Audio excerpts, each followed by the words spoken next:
नमस्कार। स्वागत है आपका सक्सेस प्लानर के यूट्यूब चैनल में। आइए शुरू करते हैं जून लास्ट वीक के इम्पोर्टेंट करंट अफेयर्स। शुरू करने से पहले आपसे रिक्वेस्ट है, कृपया चैनल को सब्सक्राइब कर लें। आइए शुरू करते हैं। कौन सा भारतीय स्टॉक एक्सचेंज 1.7 ट्रिलियन डॉलर के बाजार पूंजीकरण के साथ दुनिया का 10वां सबसे बड़ा एक्सचेंज बन गया है? तो वो है बॉम्बे स्टॉक एक्सचेंज। भारत के प्रधानमंत्री द्वारा शुरू किए गए गरीब कल्याण रोजगार अभियान का कार्यकाल क्या है? तो इसका कार्यकाल है 125 दिन। नौरक्षक क्या है जिसे हाल ही में समाचारों में देखा गया था? तो नौरक्षक एक व्यक्तिगत सुरक्षा उपकरण है। National institute of public finance and policy NIPFP के अध्यक्ष के रूप में किसे नियुक्त किया गया है? तो ये नियुक्त किया गया है उर्जित पटेल को। विश्व शरणार्थी दिवस 2020 का विषय क्या है? तो इसका विषय है हर एक्शन मायने रखता है, एवरी एक्शन काउंट्स। अप्रैल 2020 के अंत में अमेरिकी सरकार की प्रतिभूतियों का सबसे बड़ा धारक कौन सा देश है? तो वो देश है Japan. Forbes real time billionaires सूची में 64.6 बिलियन डॉलर की संपत्ति के साथ कौन सा भारतीय 9वें स्थान पर है? तो 9वें स्थान पर है मुकेश अंबानी। विद्याबेन शाह, जिनका हाल ही में निधन हो गया, किस क्षेत्र से जुड़ी थी? तो सामाजिक कार्य से जुड़ी हुई थी विद्याबेन शाह। किस देश ने बांग्लादेश से निर्यात पर शुल्क में 97% की छूट प्रदान की है? तो है चीन। किस संगठन को इसके liquid cooling and heating garment LCHG के लिए पेटेंट प्राप्त हुआ है? तो हुआ है भारतीय अंतरिक्ष अनुसंधान संगठन को। कान फिल्म मार्केट में भारतीय पवेलियन की स्थापना सूचना और प्रसारण मंत्रालय और भारत के किस संघ द्वारा संयुक्त रूप से स्थापित किया गया है? तो ये किया गया है फिक्की। निवेश प्रोत्साहन एजेंसी का नाम क्या है जो उद्योग और आंतरिक व्यापार संवर्धन विभाग के तहत कार्य करती है? तो इसका नाम है इन्वेस्ट इंडिया। कौन सा भारतीय राज्य अथवा केंद्र शासित प्रदेश कोविड-19 के लिए आइसोलेशन इकाइयों में परिवर्तित होने वाले रेल डिब्बों का परिचालन करने वाला पहला राज्य बन गया है? तो वो राज्य है उत्तर प्रदेश। ध्रुव क्या है जिसे IIT बम्बे के शोधकर्ताओं और छात्रों द्वारा विकसित किया गया है? तो ये एक नाविक के लिए रिसीवर चिप है ध्रुव। वित्त मंत्रालय द्वारा व्यक्तियों या संस्थाओं के योगदान के लिए कौन सा कोष खोला गया है? तो राष्ट्रीय आपदा प्रतिक्रिया कोष खोल दिया गया है।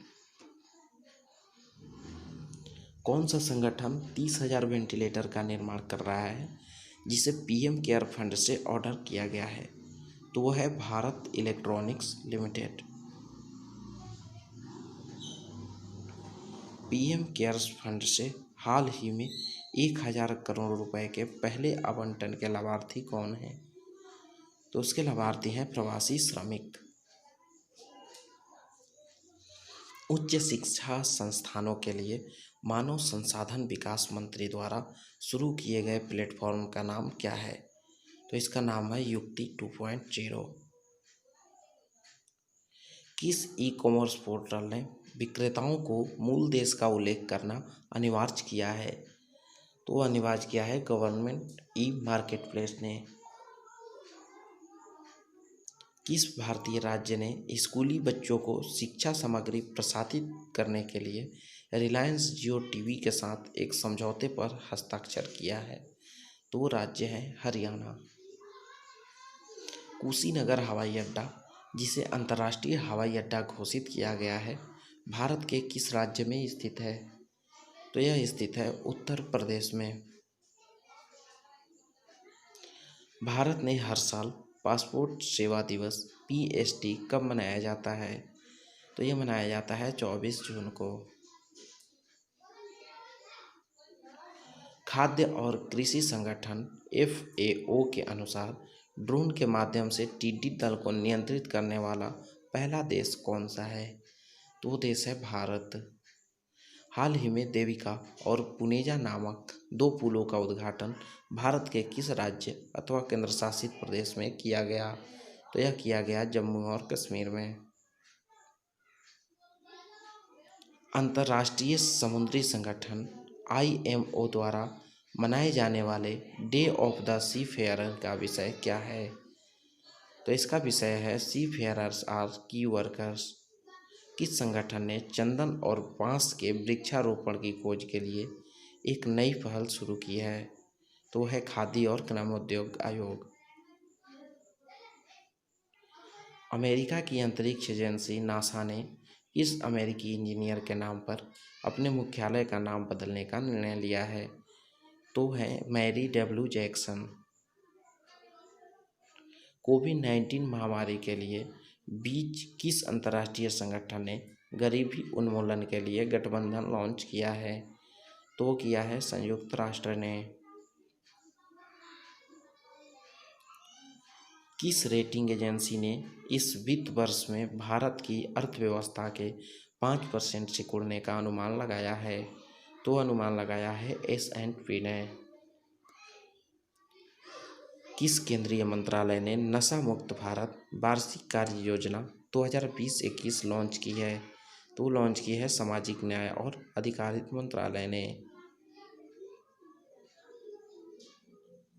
किस प्रौद्योगिकी कंपनी ने लोगों को अपने व्यवसाय को ऑनलाइन स्थानांतरित करने में मदद करने के लिए ऑनलाइन बिजनेस गाइड और एक प्रशिक्षण कार्यक्रम शुरू किया है? तो वो किया है फेसबुक ने। किस तेल और गैस कंपनी ने बैटरी स्वैपिंग सुविधा क्विक इंटरचेंज सर्विस नामक एक नई तकनीक लॉन्च की है?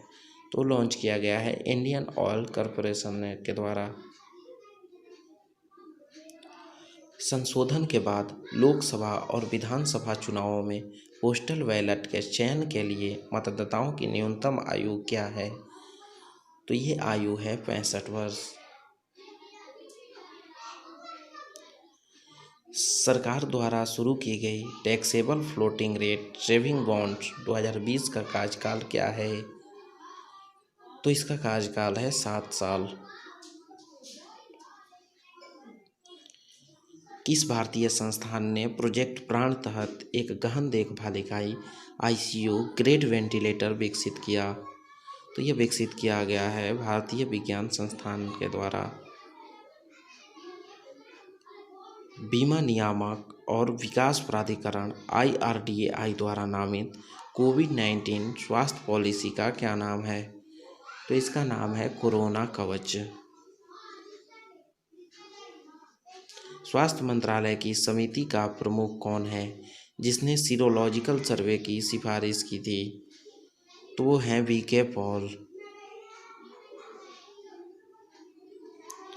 किस भारतीय राज्य अथवा केंद्र शासित प्रदेश ने प्रवासी मजदूरों के लिए रोजगार के अवसर पैदा करने के लिए एक समर्पित आयोग का गठन किया है? तो वो किया है मध्य प्रदेश ने। दोस्तों, हमारे चैनल से जुड़े रहने के लिए वीडियो को लाइक करें, शेयर करें और चैनल को सब्सक्राइब करना ना भूलें। मिलते हैं अगले वीडियो के साथ अगले सप्ताह।